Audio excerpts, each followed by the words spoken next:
Hello YouTube, welcome to the Drive to Freedom channel.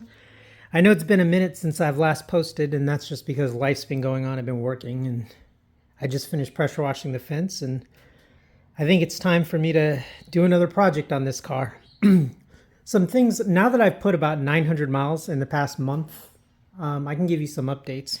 So early on, I noticed my car was smelling like fuel, and when I bought the car, I knew it had the catless header, but I thought the O2 sensor was plugged in. But when I did my inspection, it turns out the downstream O2 sensor was plugged in, not the upstream, which was causing a very rich condition. So what I had to do is I ended up buying a cable, an extension cable for the primary O2 sensor, and that cost about 63 bucks. So I did do that, plugged it in. I didn't make a video on it because there's really nothing to show. It's just plugging in the connector.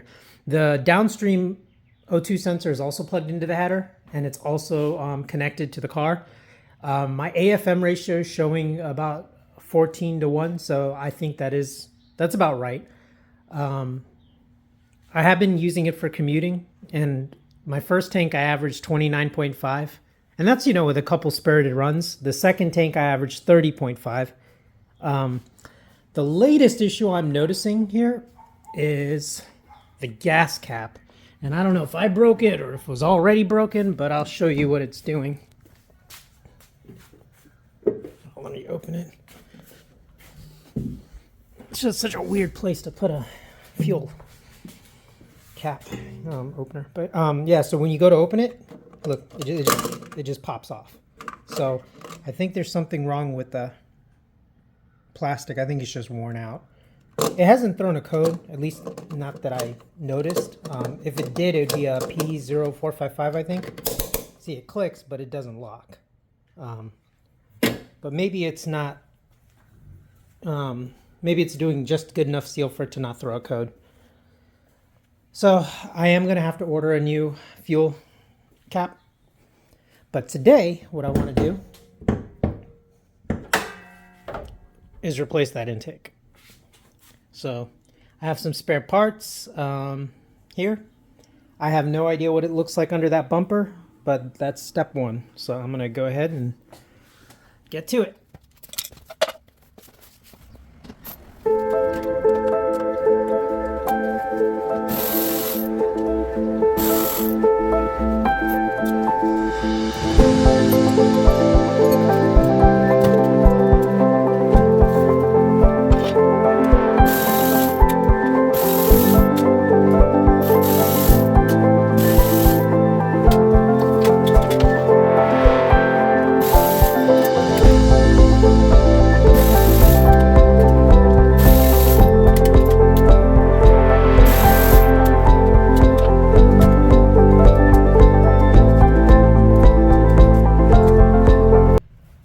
Okay, so those looks like we have 8 millimeters on the bottom, 10 millimeters on the top, and I'm counting, let's see, 1, 2, 3, 4, 5, 6, 7, 8 screws.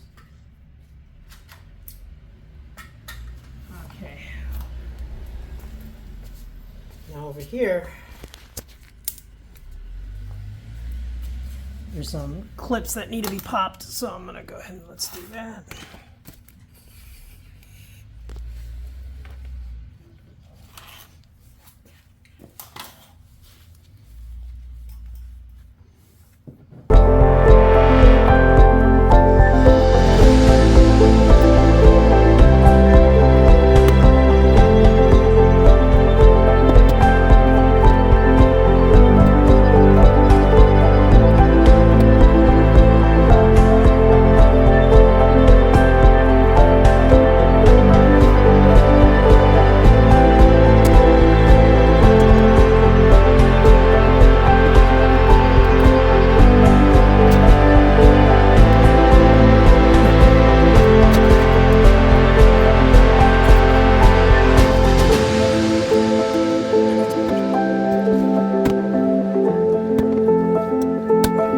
Okay, it looks like I did get all the pop clips removed, at least that I can see. Okay, I'm going to go ahead and do it from the other side. But you can see right there, it looks like it tucks in right about there. Okay, when you pull this fender liner back, you'll notice there's a bolt right there. And I think there's another one hidden up here. But for now, I'm going to take on that one. I'm going to go ahead and disconnect the fog light right there. There's a connector. To take the indicator out, I don't know if I can focus. All I had to do was twist up counterclockwise, and it pulls right out. Okay, it looks like it's time to do the other side. Got lots of clips to attack.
Looks like I missed a step. You need to remove those two 10mm nuts up there, so I'm going to work on that on each side. Okay, it looks like on this car there's a little clip down here and you just pull it out. Let's see if I can. There we go. It looks like we have a 10mm here and a 10mm there. And just like that, I think the bumper is ready to come off, so let's see how well it comes off.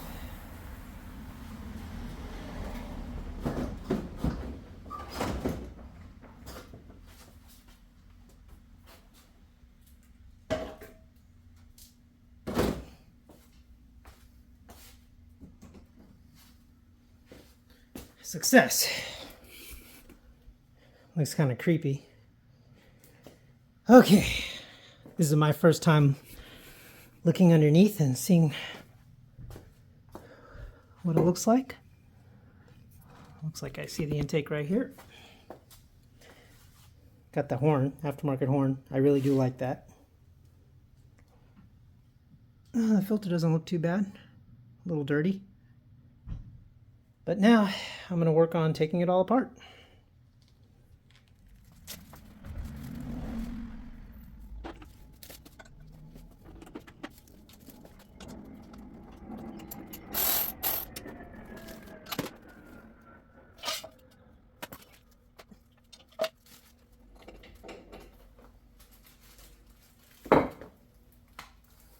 So it looks like there's two 10mm bolts here holding it on. There's one right there and one right there.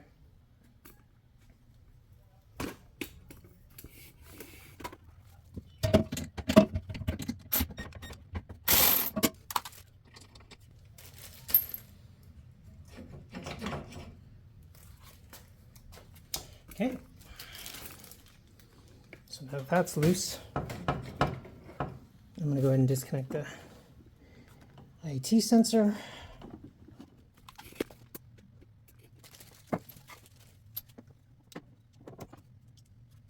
Okay, it looks like a lot of these tubes are bolted by Phillips. So let me go ahead and, I don't know, that may be an 8mm. No, it's a flathead.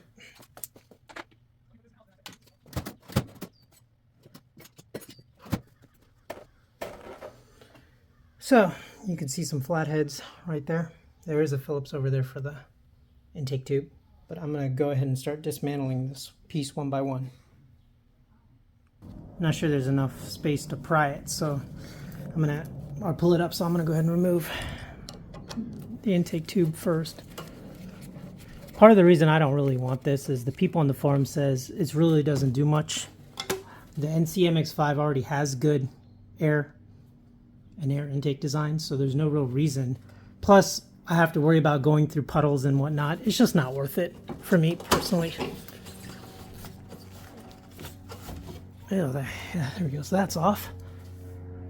Okay. Let me try working on getting these tubes off now. I'm going to say getting that tube out was like modern day Jenga or Tetris. It wouldn't come out from that little hole, so you had to kind of bend it around, and I hope I didn't hit the radiator, but it's out. Now to tackle on that part. And just like that, it is out. So looks like we got some sand in here. I'm going to go ahead and vacuum it out a little bit. Okay, so these are all the parts that I have. One of the difficulties with buying a previously modified car is I don't have the original screws, and I'm on my third trip to Lowe's. I did find out these are M6 1.0, but I, for the life of me, cannot figure out this one, so I'm just going to have to take it to the local hardware store to figure it out. But I tried an 8mm 1.25, which was slightly too small. Like, it went right through. And then I bought an M10 thinking it was that, and it won't even fit in that hole. So I don't know if I need to go to the dealer or whatnot, but I believe that part right here, this plastic part, goes in here. And I just realized maybe I do have some clips on order from China. They haven't arrived yet, but hopefully I have enough clips to place it in there. And then that's the stock airbox. I'm going to try test fitting things and see what I come up with. Okay, so I got the stock airbox on. This takes a size 3.5 bolt. I'm not really sure. It's a hexagonal. It's not a Torx, but when I pulled the IAT sensor, it looks like it's very, very dirty.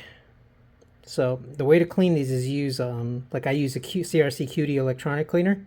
So I'm going to go ahead and give it a douse. So when you clean the IAT sensor, you want to be very careful not to touch that. And this is what I use. Not sponsored. And you just spray it. And you can also get some in here. And in the top right there, there's 2 wires. And it should dry pretty quick. So I had to make a hardware stop to Lowe's because, I'm sorry, Ace Hardware, because I'm missing this bolt, this bolt, and this bolt.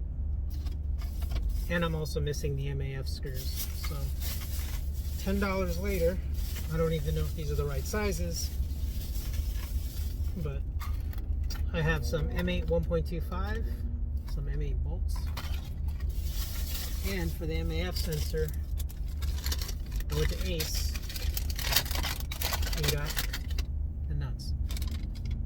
They wanted over $1.25 to $2 for each bolt, so I had to go get the M8s from AutoZone, and I got the M4s, which on the forums they say that's what the MAF sensor takes, so we'll see how, if they fit. If not, I guess I'll be still down, because I don't think I have the time to finish it tonight. I know I didn't film much, but I was able to get the bolts back on right here. It's nice and snug. It's tightened over there. So now it's just getting this front part, and I think it's done. And just like that, this is what happens when you take pieces from your bumper, because in the interest of time, I'm running out of time. I just used one of my Fender 10mm bolts. I guess I'll have to order one of those, and I should be getting the pop clips in the mail, but at least now I can put my bumper on. But yeah, looks like it's all together. One day I do want to go back and replace those. While it does fit, it is an M6 bolt. I'm sorry, M4 bolt. Those are just too arduous to put on, so I'm going to eventually replace those when I find the proper part. The 10mm bolts that I bought, or the M8s from AutoZone, I bought lock nuts so it wouldn't thread any further.